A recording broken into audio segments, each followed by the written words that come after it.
Hello students, कैसे हैं आप सब लोग। तो आज वन शॉट के अंदर हम लोग बैलेंस ऑफ पेमेंट को पूरी तरीके से खत्म करेंगे। इसके अंदर जितने भी टॉपिक्स हैं इन डेप्थ में डीपली ए टू जेड हर एक टॉपिक बैलेंस ऑफ पेमेंट में खत्म करेंगे। तो स्टार्ट करते हैं class balance of payment one shot. मैं बात करूं बैलेंस ऑफ पेमेंट, उससे पहले मुझे एक टॉपिक पढ़ना है, बैलेंस ऑफ ट्रेड। ये चैप्टर है क्या, मैं बताता हूं आपको। एक कंट्री इंडिया, ठीक है, रेस्ट ऑफ द वर्ल्ड से, ये पूरा का पूरा जो वर्ल्ड है उससे जो भी ट्रांजैक्शन करती है, जो भी लेन देन करती है, चाहे वो एक्सपोर्ट इंपोर्ट हो, किसी भी चीज का गिफ्ट डोनेशन, चैरिटी हो, सर्विसेज को भेजना हो, प्रॉपर्टी खरीदनी हो, इन्वेस्टमेंट करना हो, लोन इन्वेस्टमेंट, कुछ भी, वो सारा का सारा रिकॉर्ड करने के लिए उसका पूरा, देखो देश के अंदर जो हो रहा है वो ठीक है, इसके अंदर जो हो रहा है वो सब ठीक है, लेकिन इंडिया पूरे वर्ल्ड में, रेस्ट ऑफ द वर्ल्ड जितनी भी कंट्री है, अब्रॉड, अब्रॉड बोलो या रेस्ट ऑफ द वर्ल्ड बोलो, उससे जितने भी लेन देन करता है उन सबको रिकॉर्ड करने के लिए क्लास हम पढ़ रहे हैं बैलेंस ऑफ पेमेंट चैप्टर, जिसके अंदर रिकॉर्ड करेंगे कि इंडिया बाहर से कितना लेन देन कर रहा है, किन किन चीज़ों का, कितनी फॉरेन करेंसी बाहर से आ रही है, कितनी फॉरेन करेंसी हम उनको दे रहे हैं। फॉरेन एक्सचेंज रेट चैप्टर में आपने अच्छे से देख लिया, फॉरेन एक्सचेंज क्या होता है, किस तरीके से एप्रिसिएशन डेप्रिसिएशन होता है, फॉरेन करेंसी का आना जाना, वो सब आपने देख लिया। लेकिन अब इंडिया बाहर की कंट्री से कितना एक्सपोर्ट इंपोर्ट कर रहा है, उस चीज को रिकॉर्ड करने के लिए हम क्या देखते हैं class, balance of payment chapter पढ़ रहे हैं। बट उससे पहले एक छोटा सा कॉन्सेप्ट पढ़ेंगे जो कि है बैलेंस ऑफ ट्रेड। इसको शॉर्ट में हम लोग बोलते हैं बीओटी। इंडिया पूरे वर्ल्ड से कितना एक्सपोर्ट इंपोर्ट कर रहा है उसका जो डिफरेंस है, that is balance of trade. यानी कि बैलेंस ऑफ ट्रेड का फॉर्मूला क्या है, एक्सपोर्ट माइनस इंपोर्ट। जी हम पूरे वर्ल्ड, एक्सपोर्ट मतलब बाहर कंट्री को बेचना, जी हम पूरे वर्ल्ड को इतना बेच रहे हैं। इंपोर्ट मतलब हम लोग क्लास इतना पूरे वर्ल्ड से इंपोर्ट कर रहे हैं, खरीद रहे हैं। इसका जो डिफरेंस है, that difference is called balance of trade. So balance of trade जो है वो डिफरेंस है between export and import. Export में से इंपोर्ट घटा देंगे तो हमारा क्लास क्या आ जाएगा, बैलेंस ऑफ ट्रेड। लेकिन ध्यान से समझना, ये एक्सपोर्ट और इंपोर्ट जो है वो किसका है, गुड्स का है। किसका है क्लास, गुड्स का। So only and only goods, goods मतलब ओनली गुड्स। गुड्स को हम लोग टेंजिबल बोलते हैं, हम लोग विजिबल बोलते हैं, टेंजिबल या visible. So balance of trade क्या है class, it is the difference between the value of goods exported and the value of goods imported. कितने रुपए का सामान आपने एक्सपोर्ट किया माइनस कितने रुपए का सामान आपने इंपोर्ट किया, इसका जो डिफरेंस है उसको हम लोग क्या बोलते हैं, balance of trade. So balance of trade is export value minus import value only tangible और विजिबल गुड्स। जो भी टेंजिबल गुड्स है, जो भी विजिबल गुड्स है, उसका जो डिफरेंस है उसी को हम लोग क्या बोलते हैं क्लास, बैलेंस ऑफ ट्रेड बोलते हैं। ठीक है, it is a narrow concept, ये नैरो कॉन्सेप्ट है as compare to balance of payment. Balance of payment के कंपैरिजन में अगर देखोगे आप तो बैलेंस ऑफ ट्रेड क्या है क्लास, एक नैरो कॉन्सेप्ट, एक छोटा कॉन्सेप्ट है। बिकॉज बैलेंस ऑफ पेमेंट क्या है वो हम अभी बात करेंगे, आपको लगेगा हाँ सर बैलेंस ऑफ पेमेंट तो बहुत बड़ा है, बैलेंस ऑफ ट्रेड तो बहुत छोटा है। फाइनली एंड करते हैं बैलेंस ऑफ ट्रेड को। बैलेंस ऑफ ट्रेड होता क्या है कि हमने पूरी कंट्री को कितना कितना सामान एक्सपोर्ट किया उसकी वैल्यू क्या है, और कितना सामान इंपोर्ट किया उसकी वैल्यू क्या, उसका डिफरेंस बैलेंस ऑफ ट्रेड है। लेकिन इसमें डिफरेंस सिर्फ और सिर्फ किसका लेना है, गुड्स का। यानी कोई भी सर्विसेज, इंटेंजिबल चीज़ें हमें नहीं लेनी है, सिर्फ कितने रुपए का सामान एक्सपोर्ट किया माइनस कितने रुपए का सामान इंपोर्ट किया, उसके डिफरेंस को हम लोग क्या बोलते हैं, BOT, balance of trade, right.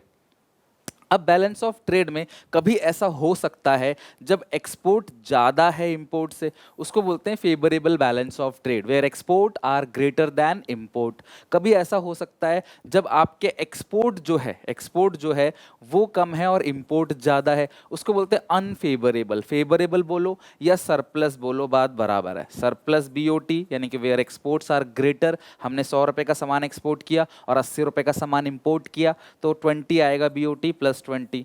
और अगर हमने 100 रुपये का सामान एक्सपोर्ट किया और इंपोर्ट किया 120 का सामान, उसको बोलते हैं अनफेवरेबल या deficit BOP. BOT, surplus BOT where exports are greater than import, deficit BOT where surplus जो है वो कहीं ना कहीं कम है, एक्सपोर्ट्स कम है और इंपोर्ट ज़्यादा है। और इक्विलिब्रियम बैलेंस ऑफ ट्रेड मतलब X for export, M for import. Equilibrium balance of trade मतलब जहाँ पे एक्सपोर्ट और इम्पोर्ट दोनों आपस में बराबर, उसको बोलते हैं इक्विलिब्रियम बैलेंस ऑफ ट्रेड। तो favourable BOT, surplus BOT, export ज़्यादा इम्पोर्ट से। इक्विलिब्रियम बीओटी एक्सपोर्ट या बैलेंस बीओटी बोलो, इक्विलिब्रियम बोलो, बैलेंस बोलो, उसको मतलब एक्सपोर्ट इम्पोर्ट बराबर है। और अगर अनफेवरेबल बीओटी है तो एक्सपोर्ट थोड़े से हैं और इम्पोर्ट ज़्यादा है। और बैलेंस ऑफ ट्रेड में सिर्फ और सिर्फ गुड्स लेते हैं, सर्विसेज को नहीं लेते, राइट। अब आते हैं बैलेंस ऑफ पेमेंट पे। वो क्या है? इंडिया ने रेस्ट ऑफ द वर्ल्ड से जितनी भी ट्रांजैक्शन करी है, जो भी तुम सोच सकते हो अधिक से अधिक दिमाग में, इंडिया ने रेस्ट ऑफ द वर्ल्ड से जितनी भी ट्रांजैक्शन करी है, जिस भी टाइप की ट्रांजैक्शन करी, चाहे वो गुड्स हो, चाहे वो सर्विसेज हो, चाहे यूनिलैटरल ट्रांसफर्स हो, चाहे गिफ्ट हो, डोनेशन, चैरिटी, लोन, इन्वेस्टमेंट, कैसी भी चीज एक कंट्री ने बाहर कंट्री से किया जिससे डॉलर का और करेंसी का, हमारी करेंसी का और जिस भी दूसरे देश की करेंसी है उसका मूवमेंट हुआ, वो सब चीज बैलेंस ऑफ पेमेंट में रिकॉर्ड होता है। तो अगर ये बोलो बैलेंस ऑफ पेमेंट, इसका छोटा सा एक हिस्सा बैलेंस ऑफ ट्रेड है, बिकॉज में गुड्स आता है, जबकि बैलेंस ऑफ पेमेंट में services, unilateral transfers, loan, investments, है ना, बहुत सारी और चीज़ें आती हैं। सो बैलेंस ऑफ पेमेंट क्या है? It is a statement that record all economic transactions of a country with rest of the world. एक country rest of the world से जितनी भी ट्रांजेक्शन कराता है वो सारा का सारा बैलेंस ऑफ पेमेंट में रिकॉर्ड किया जाता है।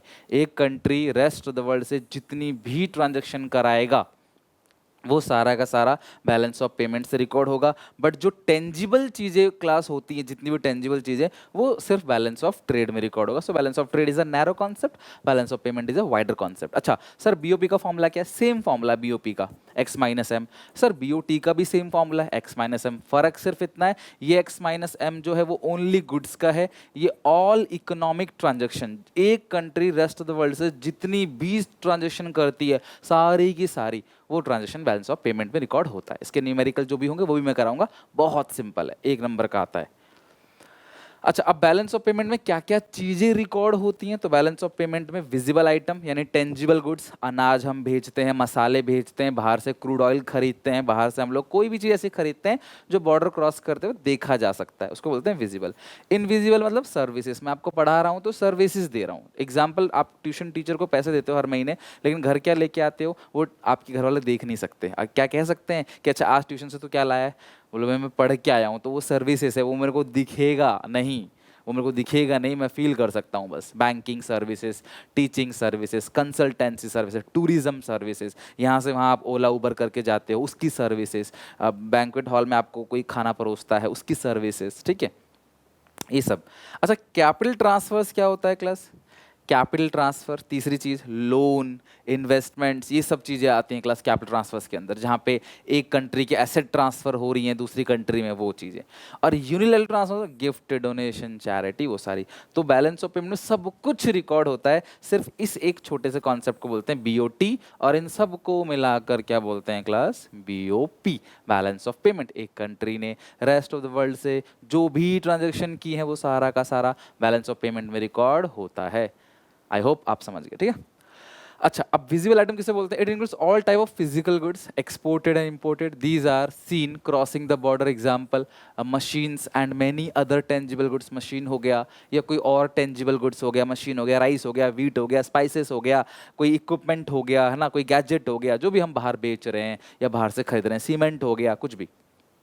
Invisible, which includes all type of services, these are invisible, like banking services, shipping services, insurance services, etc. ठीक है, बैंकिंग है, शिपिंग है, इंश्योरेंस सर्विसेज है, जो भी हम दे रहे हैं अलग अलग, तो वो सारा का सारा क्लास इनविजिबल आइटम में रिकॉर्ड होगा। तो विजिबल आइटम हो गया, इनविजिबल आइटम हो गया। अगला है unilateral transfers, these are one way transfer of money, goods or services from one country to another. These are transfer for free. Example, gift, grant, donation, जो flood victim को दिया जाता है, कोई हेल्प दी जा रही है, उसको बोलते हैं unilateral transfer. These are one way transfer of money, एक तरफा, आपने दिया बदले में कुछ नहीं लिया, तो हमारी कंट्री को गिफ्ट, डोनेशन, चैरिटी मिल रहा है, वो सब चीज़ें। और कैपिटल ट्रांसफर क्या होता है? These are connected with capital receipt and capital payment, these involve transfer of capital asset. तो जो भी कैपिटल असेट का ट्रांसफर हो रहा है वो सारा का सारा फोर्थ पॉइंट में आएगा कैपिटल ट्रांसफर के अंदर। तो ये चार चीज़ें हैं, visible item, invisible item, unilateral transfers and capital transfer. तो ये चारों चीजें बैलेंस ऑफ पेमेंट में रिकॉर्ड की जाती हैं। ओके, अब बैलेंस ऑफ पेमेंट के दो अकाउंट है, लिख लो इस बात का 100%।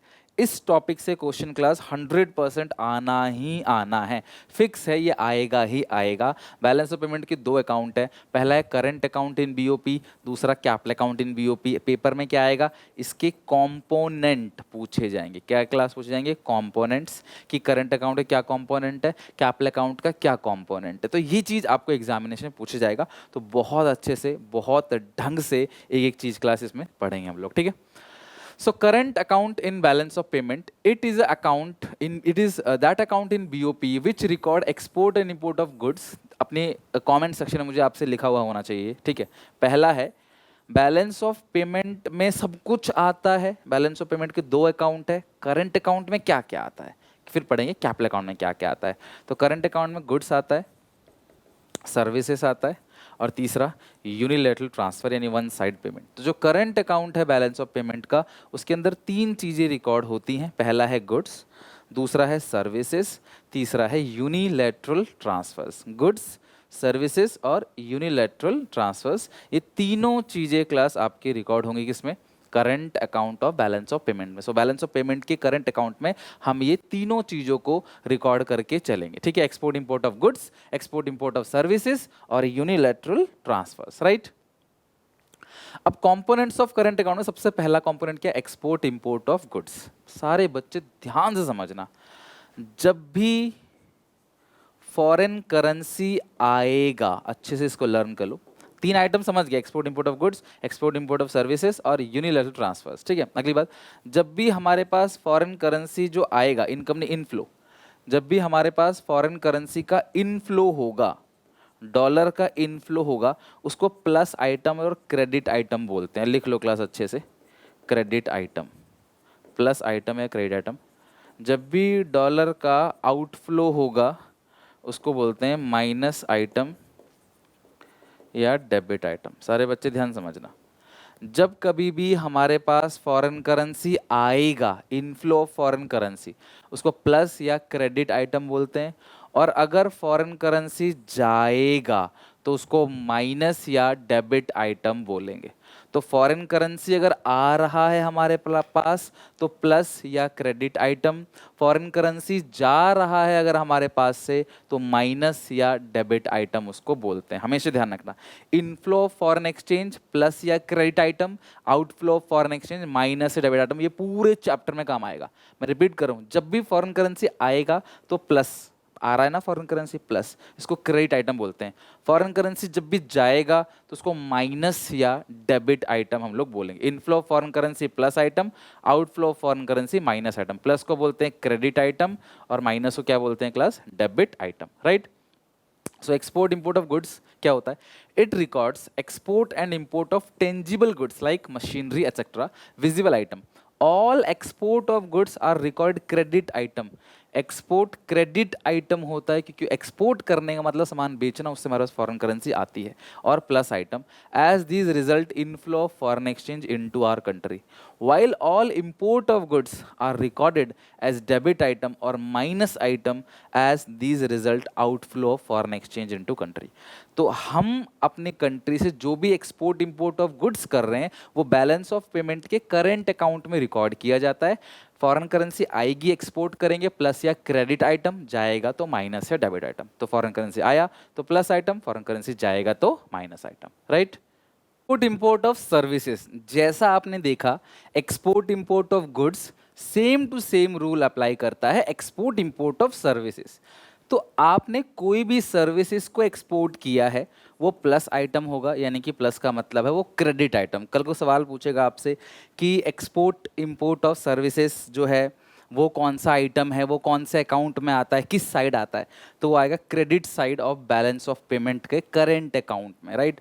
और अगर आप इंपोर्ट ऑफ सर्विसेज करते हो क्योंकि फॉरेन करेंसी बाहर जाएगा, अगर हम बाहर से कोई भी सर्विसेज लेते हैं लाइक शिपिंग सर्विसेज हमने बाहर से ली, अब अमेरिका से जहाज आ रहा है, मेरा एक आईफोन मैंने अमेरिका से मंगवाया है, तो भैया वो सीधा कोई लेके थोड़ी आएगा, वो इसी के अंदर इसी कंटेनर के अंदर आएगा, मेरा नहीं, मेरे से कई सारे लोगों का कोई सामान होगा। तो अब आपको लगेगा सर हम लोग तो बहुत सारी चीज़ें खरीदते हैं इम्पोर्टेड, पर हम तो अपने रुपए में ही पैसे देते हैं, मतलब इंडियन करेंसी में। तो बेटा ये आपके लिए नहीं है। मान लो कि मैंने आईफोन किसी शोरूम वाले से खरीदा, तो भैया वो कहाँ से खरीद रहा है, वो तो विदेश से, कोई ना कोई तो विदेश से खरीद रहा है ना।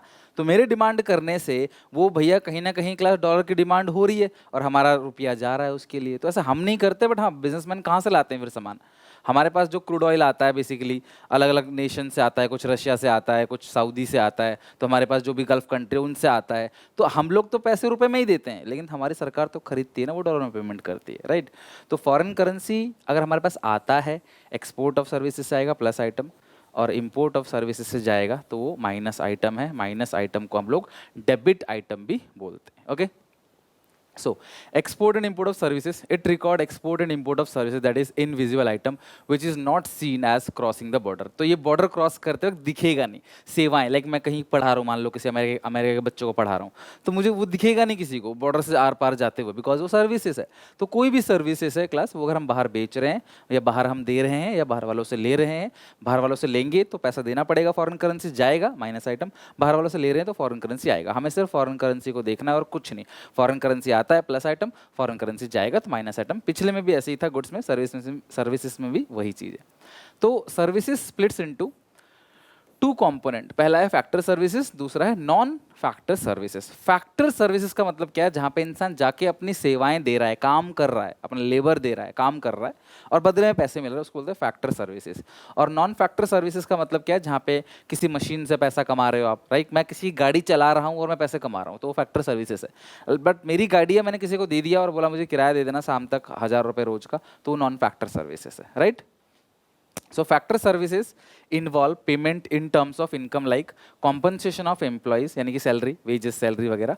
और non factor services like shipping, insurance, banking involve the payment in terms of revenue. So all export of services are recorded as plus item as these result inflow of foreign exchange, whereas all import of services are recorded as negative item because it result to outflow of foreign exchange। अगर हमारे पास आ रहा है foreign currency तो plus item, अगर हमारे पास से foreign currency जा रहा है तो माइनस आइटम, राइट। ये हो गया एक्सपोर्ट इंपोर्ट ऑफ सर्विसेज। तीसरा हो गया यूनिलैटरल ट्रांसफर्स, किसी को दिया और बदले में कुछ नहीं लिया। यूनिलैटरल होता है, बायलैटरल मतलब दो तरफा, यूनिलैटरल मतलब one sided. It records current transfer, इसको करंट ट्रांसफर्स भी कहते हैं, इसको transfer for free. These are unilateral transfers by way of gift, grant, donation, charity, जो हमें मिला है, गिफ्ट, डोनेशन, चैरिटी मिला है तो प्लस आइटम फॉरेन करेंसी आएगा।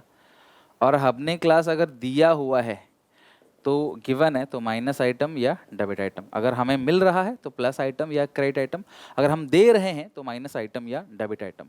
सो receipt of unilateral transfers are record as credit item because it result inflow of foreign exchange into our country, whereas payment of unilateral transfers are record as debit item और minus item because it result outflow of foreign exchange from our country. अगर आएगा हमारे पास gift, donation, charity तो plus item, अगर हम किसी को गिफ्ट, डोनेशन, चैरिटी दे रहे हैं तो उसे बोलते हैं क्लास माइनस आइटम। तो ये तीनों चीजें बैलेंस ऑफ पेमेंट में रिकॉर्ड की जाती है, export import of, sorry, balance of payment के करंट अकाउंट में। Export import of goods, export import of services, unilateral transfers. Foreign currency आएगी प्लस आइटम, फॉरेन करेंसी जाएगा माइनस आइटम। मोस्ट इंपॉर्टेंट है, बहुत अच्छे से ध्यान रखना, because current account, capital account से यही सब चीजें आमतौर पे पूछी जाती हैं। तो यहां तक अच्छे से पढ़ लेना, अच्छे से समझ लेना, राइट। अच्छा अब सुनो, तो इन तीनों का जो वैल्यू है अगर हम ऐड कर दे, net value of all these three item, visible यानी कि टेंजिबल, इनविजिबल यानी कि इंटेंजिबल और यूनिलैटरल ट्रांसफर मतलब करंट ट्रांसफर, अगर हम इन तीनों चीज़ों को ऐड कर दें तो ये बनेगा करंट अकाउंट का बैलेंस। ठीक है, देखो ये रहा 2005, 6, 6, 7, 7, 8, 8, 9, 9, 10, 10, 11, 11, 12, 12, 13, ये हर साल का दे रखा है आपको और बिलियन यूएस डॉलर में ये डेटा दे रखा है। ठीक है, सो एक्सपोर्ट दिखा रहा है क्लास 2005 में इतना था, तो आप क्या देख रहे हो यहाँ से, ऐसे ही पूछता है कई बार पेपर में, क्या आप ओवरऑल क्या देख रहे हो कि एक इंक्रीजिंग ऑर्डर में है, हालांकि कभी थोड़ा बहुत ही स्लाइटली डिक्रीज भी हो रहा है। फिर ये एक्सपोर्ट है और ये ट्रेड बैलेंस है। ट्रेड बैलेंस मतलब क्या है, ये सारा का सारा विजिबल है। तो balance of payment, balance of trade हमेशा देखो डेफिसिट में है। हमारा बैलेंस ऑफ ट्रेड हमेशा डेफिसिट में ही है, घाटे में ही है, माइनस में जा रहा है। यानी कि एक्सपोर्ट हमारा कम है, इंपोर्ट हमारा ज़्यादा है। देखो ना, एक्सपोर्ट हमने किया 105, इंपोर्ट किया 157, तो 52 क्या हो गया, नेगेटिव का हो गया। फिर ये जो दिखेगा आपको इनविजिबल, इसके अंदर क्लास इनविजिबल चीज़ें आ गई, राइट। तो ये हम लोग सर्विसेज पढ़ेंगे आगे चल के। तो ये विजिबल है, ये इनविजिबल है, तो इसका नेट बैलेंस। तो अगर हम तीनों का बैलेंस जोड़ दें, बैलेंस ऑफ पेमेंट के तीन कंपोनेंट है, गुड्स, सर्विसेज और यूनिलैटरल ट्रांसफर्स। अगर हम इन तीनों के बैलेंस को जोड़ दें तो ये करंट अकाउंट का बैलेंस हो गया। तो करंट अकाउंट का बैलेंस कैसे आएगा, इन तीनों का बैलेंस को जोड़ के। तो जो बैलेंस ऑफ ट्रेड का बैलेंस है, फिर जो इनविजिबल का बैलेंस है, इन सबको जोड़ेंगे तो बैलेंस ऑफ पेमेंट का बैलेंस बचेगा, जो कि क्लास क्या है, माइनस में है। यानी कि बैलेंस ऑफ पेमेंट का जो करंट अकाउंट है वो आमतौर पर डेफिसिट ही होता है। इसको बोलते हैं CAD, करंट अकाउंट डेफिसिट, ठीक है। यानी कि करंट अकाउंट माइनस में है। इन तीनों का जो एक्सपोर्ट है, इन तीनों से जो पैसा आ रहा है, अगर वो 100 है तो पैसा जा रहा है 105 रुपये। तो बैलेंस ऑफ पेमेंट का जो करंट अकाउंट है वो नेगेटिव बैलेंस है, ठीक है। तो बैलेंस ऑफ पेमेंट, इन तीनों के अकाउंट आप अच्छे से पढ़ लेना। Capital account in balance of payment, मैंने अभी तक आपको बताया कि जो बैलेंस ऑफ पेमेंट है उसके अंदर एक country rest of the world से जितने भी इकोनॉमिक ट्रांजैक्शन करती है, कुल मिला के जब भी हमारे पास एक भी बाहर से फॉरेन करेंसी आएगा वो हम यहाँ रिकॉर्ड करेंगे, और एक भी हमारे देश से फॉरेन करेंसी बाहर जाएगा वो रिकॉर्ड करेंगे। सब कुछ रिकॉर्ड होगा। मैंने ये पेन बाहर वालों को बेचा, $5 ले लिया, फिर मैं इस $5 से $2 का कुछ सामान खरीद लेता हूँ, तो ये सब कुछ कहाँ रिकॉर्ड होगा, बैलेंस ऑफ पेमेंट के अंदर। जिसके अगेन मैंने बताया दो अकाउंट होते हैं, सबसे पहला है करंट अकाउंट और दूसरा है कैपिटल अकाउंट। करंट अकाउंट में तीन चीजें आती हैं, गुड्स, सर्विसेज और यूनिलैटरल ट्रांसफर्स। और जब भी पैसा आएगा तो हम उसको बोलते हैं प्लस या क्रेडिट आइटम। जब भी पैसा जाएगा, पैसे का मतलब है डॉलर या कोई भी अदर फॉरेन एक्सचेंज, अगर वो आता है तो प्लस आइटम है, क्रेडिट साइड आएगा बैलेंस ऑफ पेमेंट के, और वो जाता अगर है तो माइनस आइटम है, तो वो बैलेंस ऑफ पेमेंट के डेबिट साइड आएगा, राइट। तो ये हम लोगों ने खत्म कर दिया। अब हम चलते हैं कैपिटल अकाउंट पे। Capital account in balance of payment, it is that account of balance of payment which records all such transaction between the resident of a country, यानी हम लोग, and rest of the world, यानी India, बाहर से वो सारे transaction record करेगी balance of payment में जिसमें कैपिटल अकाउंट में एसेट्स और liability of the resident of a country और इट्स गवर्नमेंट चेंज, यानी जहां पे एसेट्स और लाइबिलिटी में चेंज आ जाए वो सारी चीजें क्लास बैलेंस ऑफ पेमेंट में रिकॉर्ड की जाएंगी कैपिटल अकाउंट के अंदर। ये कुछ अकाउंट्स जैसा ही थोड़ा बहुत सिमिलर है कि अकाउंट्स में भी असेट अगर बढ़ता घटता है, आपने बजट चैप्टर में पढ़ा था, उसको हम कैपिटल नेचर का मानते हैं। जहां कोई ना कोई असेट बढ़े घटे या लाइबिलिटी बढ़े घटे उसे हम क्या मानते हैं, कैपिटल नेचर मानते हैं, ठीक है। रेवेन्यू रिसीट और capital receipt, revenue expenditure, capital expenditure पढ़ा होगा आपने। उसी तरीके से वो कोई भी ट्रांजैक्शन जिससे हमारे देश में कोई असेट बढ़े या घटे, हमारे देश के रेजिडेंट की कोई लाइबिलिटी घटे या बढ़े, ये सारी ट्रांजैक्शन क्लास कैपिटल अकाउंट में रिकॉर्ड की जाती हैं। और रूल वही है आज भी, फॉरेन करेंसी आएगा तो प्लस आइटम, फॉरेन करेंसी जाएगा तो माइनस आइटम। अब सर कैपिटल अकाउंट में आते क्या क्या हैं, तो आपको ये तीन चीजें कैपिटल अकाउंट में रिकॉर्ड करनी है, ध्यान रखना तीन चीजें। फेसबुक चलाते हो आप, शॉर्ट में FB बोलते हो ना, ये वही FB है। F for foreign investments, B for borrowings या लोन्स, C फॉर क्या होता है क्लास यहाँ पे, FBC, ऐसे याद कर लो, change in foreign exchange reserve.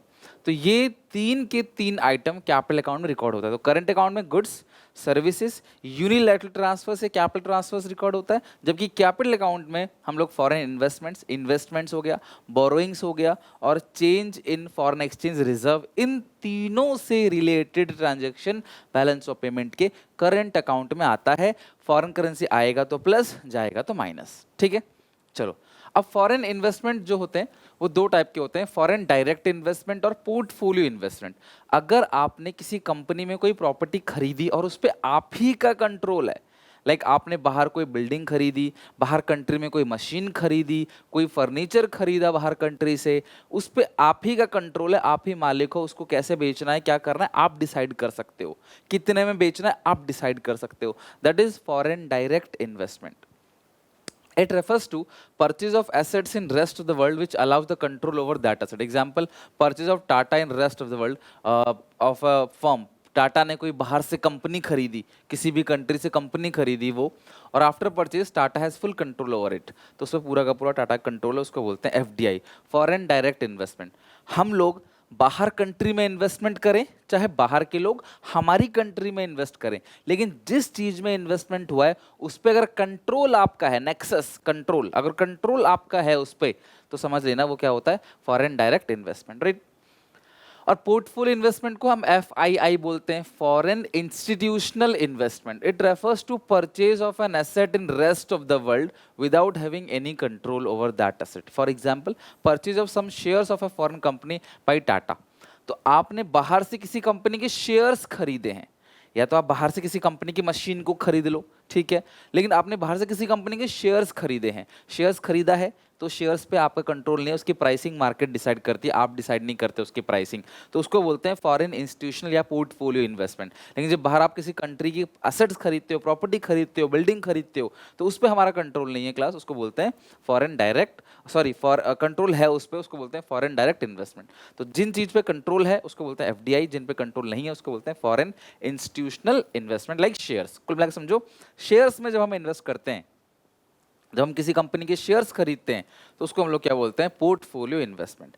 अच्छा, अगर हम लोग, आप लोग, हम इंडियंस हैं, हम लोग बाहर कंट्री में इन्वेस्टमेंट करेंगे तो हमारे यहाँ से डॉलर बाहर कंट्री में चला जाएगा। अगर मैं अमेरिका में कुछ एक फैक्ट्री खरीदना चाहता हूँ, कोई कंपनी खरीदना चाहता हूँ, या अमेरिका के किसी कंपनी के शेयर्स को खरीदना चाहता हूँ, तो इंडिया से फॉरेन करेंसी बाहर चला जाएगा, उसको बोलेंगे माइनस आइटम। लेकिन अगर बाहर वाले इंडिया में फैक्ट्री डालना चाहते हैं, बाहर वाले इंडियन कंपनी के शेयर्स खरीदना चाहते हैं, तो वो क्लास होगा प्लस आइटम, यानी कि क्रेडिट आइटम, राइट। अच्छा, एक चीज़ यहाँ पे बहुत कन्फ्यूजन होता है, मैं आपको दूर कर देता हूँ। मैं बाहर गया, मैंने एक मशीन खरीदी, उस मशीन को उठा के इंडिया में ले आया, वो करंट अकाउंट में रिकॉर्ड होगा गुड्स के अंदर, बिकॉज वो इम्पोर्टेड ऑफ गुड्स है, इम्पोर्ट ऑफ गुड्स है। लेकिन अगर मैं बाहर कंट्री में जाके पूरी कंपनी खरीद लेता हूँ और उस कंपनी को यहाँ थोड़ी लेके आऊँगा, कंपनी तो बिल्डिंग है पूरी की पूरी, उठा के थोड़ी यहाँ ले आऊँगा मैं, वो कंपनी मैंने खरीद ली पूरी की पूरी, वहाँ बिल्डिंग है, फर्नीचर है, मशीन है, सब कुछ है, लेकिन उसमें से कुछ उठा के मैं देश के अंदर लेके नहीं आ रहा, तो वो कैपिटल अकाउंट में रिकॉर्ड होगा, समझ रहे हो, वो चीज़ होगी कैपिटल अकाउंट में। तो करंट अकाउंट में क्या आता है, मशीन्स वगैरह जो हम बाहर देश के अंदर ले आते हैं, वो करंट अकाउंट है। कल को आपको पूछेगा मशीन्स कहाँ रिकॉर्ड होती हैं, तो वो करंट अकाउंट के अंदर रिकॉर्ड होंगी। लेकिन अगर कोई कंपनी आपने खरीद ली, तो पूरी की पूरी कंपनी खरीद ली, तो वो कैपिटल अकाउंट के अंदर रिकॉर्ड होगा, ठीक है। तो यही लिखा हुआ है class, FDI and portfolio investment are non debt creating capital transaction, कोई डेट क्रिएट नहीं होता। एफडीआई और portfolio investment by the non resident in our country, बाहर के लोगों ने हमारे यहाँ इन्वेस्टमेंट किया तो प्लस आइटम होगा, राइट, और उसको प्लस या क्रेडिट आइटम बोलेंगे, because it results inflow of foreign exchange. तो अगर बाहर के लोगों ने हमारे देश में इन्वेस्टमेंट किया तो वो प्लस आइटम है, क्योंकि उससे फॉरेन करेंसी हमारी कंट्री के अंदर आता है, राइट। और अगर हम लोगों ने बाहर इन्वेस्टमेंट किया है, एफडीआई और पोर्टफोलियो इन्वेस्टमेंट बाय रेजिडेंट, यानी हम लोगों ने in the rest of the world बाहर इन्वेस्टमेंट किया, तो उसे डेबिट आइटम या माइनस आइटम बोलेंगे, बिकॉज इससे क्लास फॉरेन करेंसी हमारे देश से बाहर चला जाता है। तो अगर हम इन्वेस्टमेंट करेंगे, इन्वेस्टमेंट बाय रेजिडेंट, तो वो माइनस आइटम होगा। Investment by non resident in India, तो वो प्लस आइटम होगा, क्योंकि उससे वो लोग हमारे यहाँ इन्वेस्टमेंट करेंगे, मतलब हमारे यहाँ पैसा आएगा, प्लस हम लोग उनके यहाँ इन्वेस्टमेंट करेंगे तो हमारे यहाँ से पैसा जाएगा, माइनस, राइट। इन्वेस्टमेंट हो गया। दूसरा बोरोइंग्स, बहुत ही सिंपल है, हमने लोन लिया है तो प्लस आइटम, हम लोन देंगे तो माइनस आइटम, हम लोग लेंगे तो फॉरेन करेंसी आएगा प्लस या क्रेडिट आइटम, हम लोग लोन देंगे तो फॉरेन करेंसी जाएगा माइनस या डेबिट आइटम। तो वही चीज़ है क्लास, बैलेंस ऑफ पेमेंट के कैपिटल अकाउंट में रिकॉर्ड की जाती है। लोन्स यहाँ पे दो टाइप के हैं, कमर्शियल बोरोइंग और बोरोइंग फ्रॉम आईएमएफ। देखो, किसी से भी पैसा लो, आप कमर्शियल बोरोइंग लो क्लास, सरकार से लो, प्राइवेट कंपनी से लो, इंटरनेशनल मनी मार्केट से पैसा उठाओ, या आप आईएमएफ से पैसा उठाओ। क्लास वर्ल्ड लेवल पे दो फाइनेंशियल इंस्टीट्यूशन है, एक है वर्ल्ड बैंक और दूसरा International Monetary Fund. It refers to borrowing by a country with consideration, यानी कि कुछ ब्याज आपको देना पड़ेगा। It involve low rate of interest as compare to market rate, यानी कि आप आईएमएफ से, इंडिया भी आईएमएफ का मेंबर है, इंडिया चाहे आईएमएफ से पैसा उठा सकता है अपने देश के विकास के लिए बहुत कम रेट पे, ठीक है। जैसे आप सोचते हैं ना पाकिस्तान के ऊपर बोरोइंग्स इतना है, तो ये वहीं से ही आईएमएफ वर्ल्ड बैंक से बहुत उधार लिया हुआ है, और अगर बाहर किसी कंट्री से उधार लेंगे तो उसको बोलते हैं commercial borrowing. All the borrowings are debt creating capital transactions. Loan from rest of the world are recorded as credit or plus item because this leads to inflow of foreign exchange into our country. Whereas loan to rest of the world, loan लिया तो plus item, loan देंगे तो minus item. Commercial borrowing मतलब आप मुनाफा कमाने के लिए कुछ पैसा उधार ले रहे हो. IMF से जनरली पैसा लिया जाता है क्लास, थोड़ा सा आपको कहीं डेवलपमेंट करना है, बहुत ज़रूरी है वो विकास करना, तो आप उसके लिए पैसे लेते हो. तो एक सोशल कॉज बन जाता है ये, और ये क्लास कमर्शियल कॉज है. तो उधार लेंगे प्लस आइटम, उधार देंगे तो माइनस आइटम. अब ये चीज़ ना बहुत ध्यान से, बहुत अच्छे से समझना है class. Change in foreign exchange reserve और change in official reserve, right. सुनो सारे बच्चे, ध्यान से समझना क्लास. अब रियल लाइफ में होता क्या है ये देखो, ठीक है. आपको पता है RBI is the custodian of foreign exchange reserve. आप सबको पता है कि जो रिजर्व बैंक ऑफ इंडिया है वो कस्टोडियन है फॉरेन एक्सचेंज रिजर्व का. यानी कि Reserve Bank of India foreign exchange अपने पास रखता है. Reserve Bank of India is the custodian of foreign exchange reserve. जी सर. अच्छा, दूसरी बात, हमने मान लो एक्सपोर्ट किया, हमने एक्सपोर्ट किया $100 का. हम लोगों ने $100 का एक्सपोर्ट किया, ठीक है सर. और हमने कोई सामान बेचा $100 का, लेकिन हमारा इंपोर्ट हुआ सिर्फ $80 का. हम लोगों ने जो बाहर से खरीदा वो $80 का इंपोर्ट हुआ. तो ये जो $20 हमारे पास सरप्लस बचा है वो हम क्या करेंगे क्लास, आरबीआई में डाल देंगे, ठीक है. इसको बोलते हैं addition +20 in foreign exchange reserve. Reserve Bank of India अपने पास फॉरेन करेंसी का भंडार मेंटेन करता है ताकि हमारे पास फॉरेन करेंसी रहे. नियर फ्यूचर हमें कोई दिक्कत होगी तो हम किसी भी कंट्री से सामान खरीद सकते हैं जिसकी हमारे पास करेंसी है, या हम करेंसी को चेंज भी करा सकते हैं. तो अब इस सिचुएशन में addition to foreign exchange reserve मतलब हमारे ये है, मान लो इंडिया.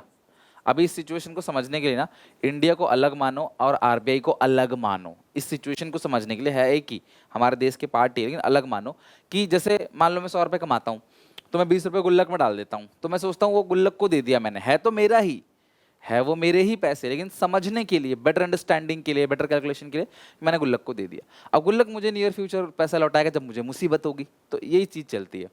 तो addition to foreign exchange reserve यानी कि क्लास फॉरेन एक्सचेंज रिजर्व में पैसा ऐड कब किया, जब देश के यहाँ से 80 हमने एक्सपोर्ट किया, $100 आगे मेरे हाथ में देखो $100, $80 इनको दे दिया, $20 इनको दे दिया. तो इसीलिए क्लास इस चीज को हम लोग बोलते हैं माइनस आइटम. क्या बोलते हैं क्लास, माइनस या डेबिट आइटम. माइनस या डेबिट आइटम. जब फॉरेन करेंसी हमारी कंट्री से बाहर निकल जाए तो माइनस आइटम, डेबिट आइटम. तो ये आरबीआई के पास चला गया करेंसी भंडार में, तो माइनस आइटम या डेबिट आइटम. अब दूसरा केस क्या है, मैं दूसरा पेन यूज करता हूं आपको दूसरा केस समझाने के लिए. सेकंड केस क्या है, एक्सपोर्ट किया 50 का, इंपोर्ट किया 80 का. Export 50, import 80. अब हमने बाहर सामान बेचा, हमारे हाथ में $50 आ गया, बट हमने खरीदा $80 का, तो $30 फिर हमें आरबीआई से विड्रॉ करना पड़ेगा. Withdraw from foreign exchange reserve. तो फॉरेन एक्सचेंज रिजर्व पैसा निकालेंगे तो देश में आएगा, $30 आ गया, 80 मिला के हम पेमेंट कर देंगे अपने इंपोर्ट की. इसीलिए इसको प्लस आइटम बोलते हैं या उसको क्रेडिट आइटम बोलते हैं. ध्यान से समझना, addition to foreign exchange reserve, गुल्लक में डाला इसका मतलब पैसा जेब से निकल गया, माइनस आइटम. गुल्लक से निकाला, withdrawn from foreign exchange reserve, पैसा आ गया, प्लस आइटम. ये ध्यान रखना. Foreign exchange reserve are the financial asset held as reserve by central bank. हर कंट्री रखती है. अगर तुम्हारा फॉरेन करेंसी का भंडार खत्म हो गया ना, देश डूब जाएगा, जो 1991 के टाइम पे होने वाला था. 1991 से पहले जब न्यू इकोनॉमिक पॉलिसी आई, रिफॉर्म्स आया, उससे पहले हमारे भंडार खत्म हो रहे थे फॉरेन करेंसी के, ठीक है. A change in foreign exchange reserve affect the balance of payment. Any withdrawn from foreign exchange reserve are considered as a credit item or plus item, and any addition to these reserve are considered as a debit or minus item. Net value of these all item मतलब foreign investment हो गया, borrowings हो गया, ये सब class कहाँ record किया जाता है, बैलेंस ऑफ पेमेंट के अंदर रिकॉर्ड किया जाता है, राइट. तो ये हो गया क्लास आपका फॉरेन. सबसे पहला फॉरेन इन्वेस्टमेंट्स, इसके अंदर पोर्टफोलियो इन्वेस्टमेंट, एफडीआई. दूसरा है बोरोइंग्स. तीसरा है change in foreign exchange reserve या ऑफिशियल रिजर्व भी इसको बोलते हैं. ये तीनों चीजें बैलेंस ऑफ पेमेंट के कैपिटल अकाउंट में आता है. ओके, अच्छा नेक्स्ट है क्लास यहाँ पे equilibrium in balance of payment account. Equilibrium in balance of payment का मतलब क्या होता है, जहाँ पे अगर $100 आया हमारे पास, $1000 आया और $1000 ही चला गया हमारे पास। इसका मतलब क्या है, बैलेंस ऑफ पेमेंट इक्विलिब्रियम में है। अब इस सिचुएशन में करंट अकाउंट का बैलेंस और कैपिटल अकाउंट का बैलेंस दोनों मिला के क्या आएगा, 0 आएगा। मतलब 1000 में से 1000 घटाओ ना तो क्या आएगा, 0 ही तो आएगा। एक्सपोर्ट और इंपोर्ट दोनों अगर बराबर है तो इसका मतलब बैलेंस ऑफ पेमेंट इक्विलिब्रियम में है। हियर एक्सपोर्ट, एक्सपोर्ट का मतलब क्या होता है, इनफ्लो। अभी इनफ्लो से ही तो हमारे पास पैसा आता है एक्सपोर्ट, और आउटफ्लो मतलब इंपोर्ट, दोनों बराबर है। यानी inflow foreign exchange, outflow foreign exchange दोनों बराबर है, तो इसको हम लोग क्या बोलते हैं class, equilibrium in balance of payment. Okay, there is no movement of official reserve of the central bank. Official reserve का कोई भी मूवमेंट नहीं हुआ है, there is no movement in official reserve. Official reserve जो भी हमारे पास है, जो आरबीआई का भंडार है ना, उसमें कोई छेड़खानी नहीं हुई। 1000 का आपने सामान बेचा, $1000 आ गया, उसी $1000 से $1000 का सामान खरीद लिया, तो फिर ये बराबर आ गया। ठीक है, आरबीआई को कोई आरबीआई के जो करेंसी का भंडार है, ऑफिशियल रिजर्व जो है आरबीआई के पास, उससे कोई छेड़खानी हम लोगों ने नहीं करी, राइट। अच्छा, डिसइक्विलिब्रियम मतलब सरप्लस या डेफिसिट। सरप्लस का मतलब क्या होता है, जहां एक्सपोर्ट ज़्यादा है इंपोर्ट से, या आप कह लो कि जो फॉरेन करेंसी का इनफ्लो है वो ज़्यादा है, आउटफ्लो है कम है। ठीक है, और डेफिसिट मतलब उल्टा, जहाँ पे एक्सपोर्ट हमारे कम है और इंपोर्ट ज़्यादा है। $100 का सामान एक्सपोर्ट किया और $80 120 का नहीं, सरप्लस में क्या होता है ज़्यादा, और डेफिसिट में क्या होता है कम। आपने एक्सपोर्ट किया 100 का, इंपोर्ट किया 80 का, तो ये सरप्लस है, 20 और है, आप इसको ऐड कर दोगे, जाके इस पैसे को उठा के भंडार में डाल दोगे। और डेफिसिट मतलब क्या है, इंपोर्ट ज़्यादा, इंपोर्ट है 100, एक्सपोर्ट सिर्फ 80 है, तो $20 कम पड़ेगा, तो इस $20 को, इस $20 को आप निकालोगे आरबीआई के फॉरेन एक्सचेंज रिजर्व से, भंडार में से। ठीक है, ये ध्यान रखना। अब यहाँ पे एक वर्ड इन्होंने यूज़ किया है सरप्लस बीओपी में, here autonomous receipts are more than autonomous payment. Sir सीधा सीधा कह देते ना, रिसीट ज़्यादा है पेमेंट से, हम समझ जाते सरप्लस है, जब रिसीट ज़्यादा है तो सरप्लस है। और here autonomous receipt are less than the autonomous payment, जो ऑटोनोमस रिसीट है वो कम है ऑटोनोमस पेमेंट से, तो इसको हम लोग क्या बोलते हैं, deficit. Here autonomous receipts are less than the autonomous payment, जो रिसीट है वो कम है, पेमेंट ज़्यादा है, पेमेंट जो है वो ज़्यादा है, इसको बोलते हैं क्लास डेफिसिट इन बीओपी।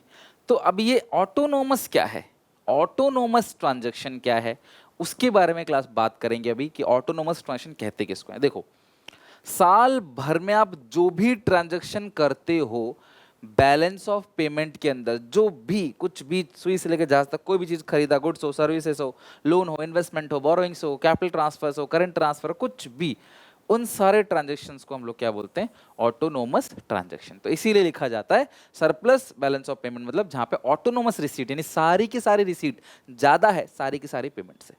ठीक है, अब हमेशा ध्यान रखना, 2-3 बातें मैं तुम्हें समझाता हूं क्लास। जो बैलेंस ऑफ ट्रेड है ना, वो सरप्लस होता है, डेफिसिट होता है और इक्विलिब्रियम होता है। ठीक है, इस तरीके से ध्यान रखना। लेकिन जो बैलेंस ऑफ पेमेंट है, ये हमेशा बैलेंस रहता है, हमेशा बैलेंस। एक्सपोर्ट हमेशा इंपोर्ट के बराबर ही होगा, हमेशा। सर अभी तो आपने पढ़ा है कि सरप्लस, डिसइक्विलिब्रियम, क्या था वो?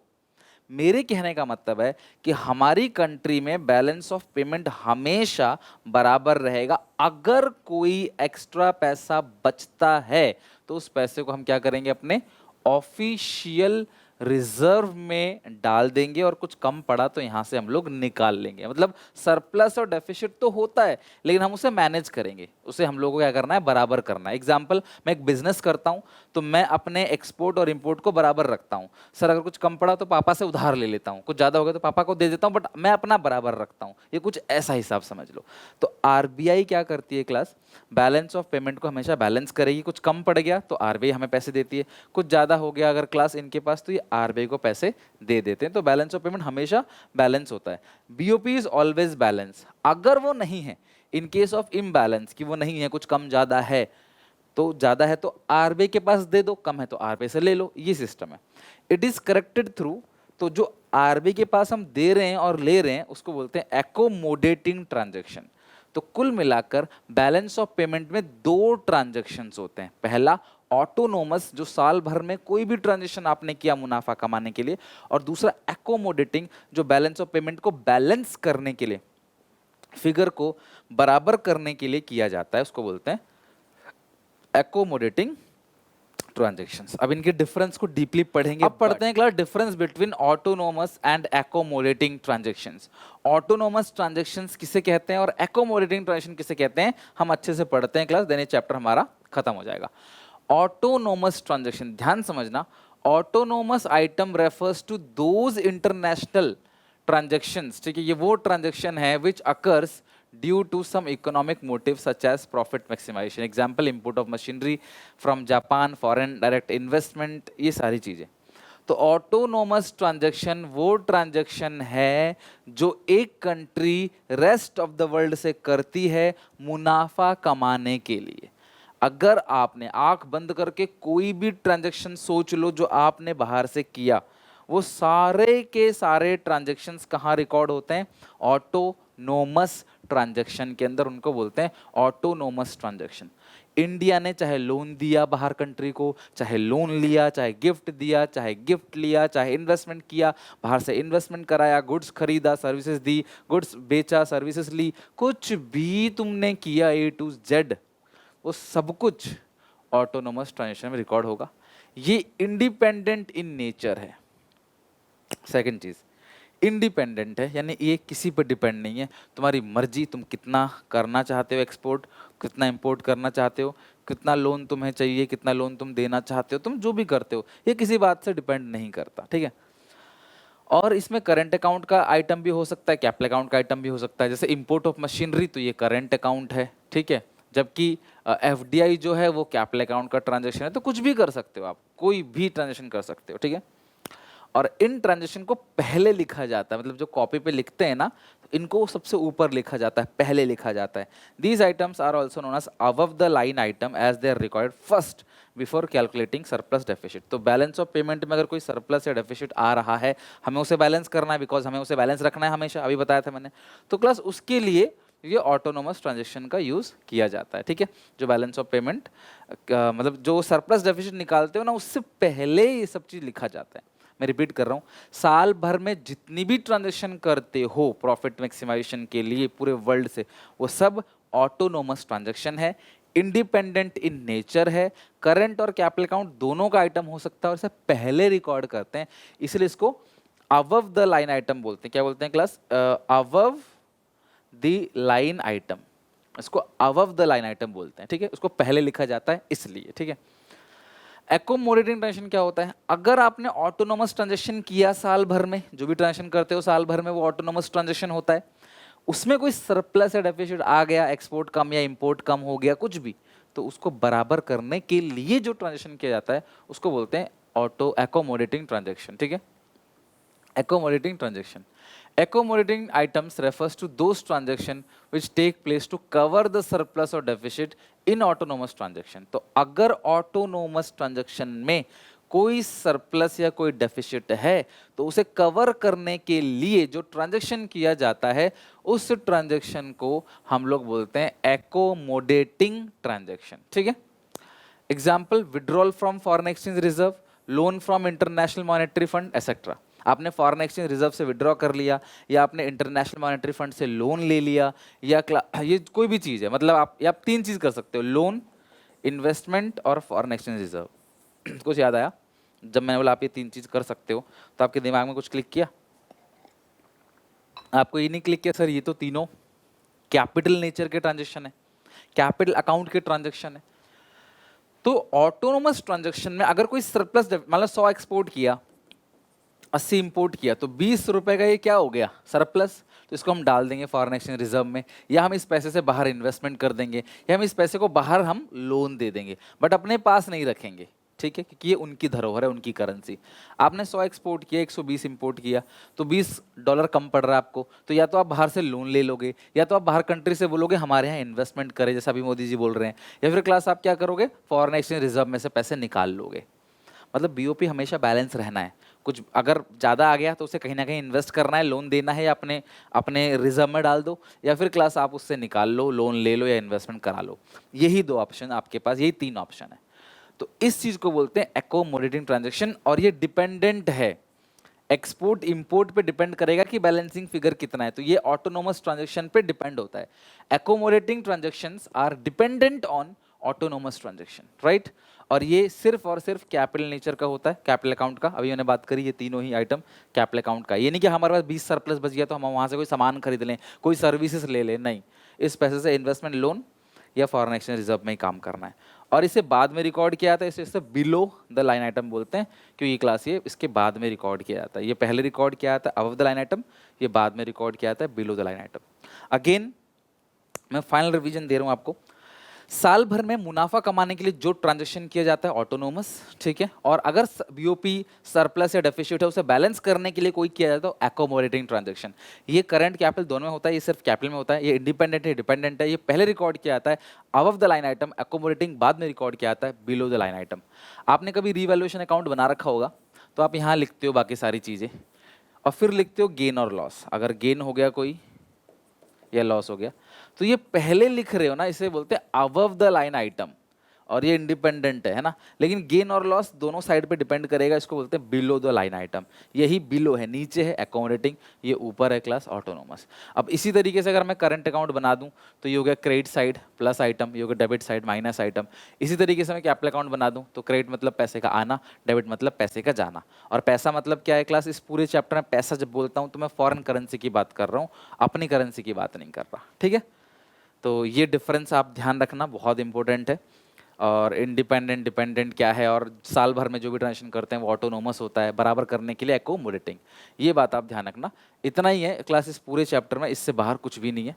और ये चैप्टर क्लास यहाँ पे हम लोगों ने फाइनली एंड कर दिया, राइट। तो इस चैप्टर को अच्छे से पढ़ लेना। आज हमारा फाइनली मैक्रो इकोनॉमिक्स पूरी तरीके से खत्म हो गया समय पे, तो आप इसे पूरा पढ़ लो, अच्छे से याद कर लो, समझ लो। मिलते हैं नेक्स्ट वीडियो में। Until then take care. Video अच्छी लगे तो शेयर करना अपने सारे दोस्तों में, सपोर्ट करने के लिए वीडियो को लाइक जरूर करना। कोई दिक्कत परेशानी हो तो कॉमेंट में जरूर लिखना।